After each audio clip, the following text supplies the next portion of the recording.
সন্তানকে মাদ্রাসায় পড়াইলে কি লাভ জানতে হবে কি হবে না, আর না পড়াইলে কি লাভ তাও জানতে হবে কি হবে না। সর্বপ্রথম রাসূল সাল্লাল্লাহু আলাইহি ওয়াসাল্লাম বলেন, তলাবুল ইলমি ফারিদাতুন আলা কুল্লি মুসলিম। দ্বীনি ইলম তলব প্রত্যেক মুসলমানের উপর ফরজ করেছেন কে? সন্তানকে দ্বীন শিক্ষা দিতে হবে, কোরআন শিক্ষা দিতে হবে। কোরআন শিক্ষার কোনো বিকল্প নাই। কোরআন শুধু দেখে দেখেই পড়লে চলবে না, কোরআনকে সহি এবং শুদ্ধভাবে পড়তে হবে। কোরআনকে শুধু দেখে দেখে পড়লে চলবে না, কোরআনের ভাষাগুলিও বুঝতে হবে। কোরআন আপনাকে আমাকে কি বলতে চায়, কোরআনের পড়াগুলি বুঝতে হবে, নিজের ভাষায় অনুবাদ করে বুঝতে হবে।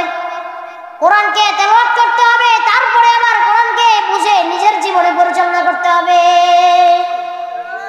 ঠিক কি না? শুধু নিজের জীবনে নয়, আল্লাহ পাক রব্বুল আলামিন বলেন, ফামান তাবিআ হুদায়া ফালা খাউফুন আলাইহিম ওয়ালা হুম ইয়াহজানুন। আল্লাহ তাআলা বলেন, যদি কোনো বান্দা নিজের জীবনকে কোরআন দিয়ে পরিচালনা করে, কোরআনের আইন দিয়ে পরিচালনা করে, ওই বান্দার মনে আর কোনো চিন্তা থাকবে না। যদি কোনো সমাজের মানুষ তার নিজের সমাজকে কোরআনের আইন দিয়ে পরিচালনা করে, যদি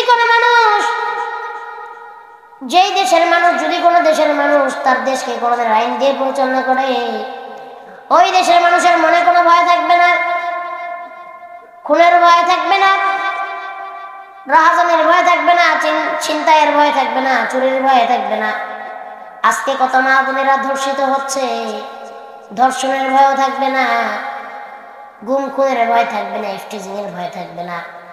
ওই দেশের মানুষের মনে একটা মাত্র ভয় থাকবে, চিৎকার মেরে বলেন, সেই ভয় কার?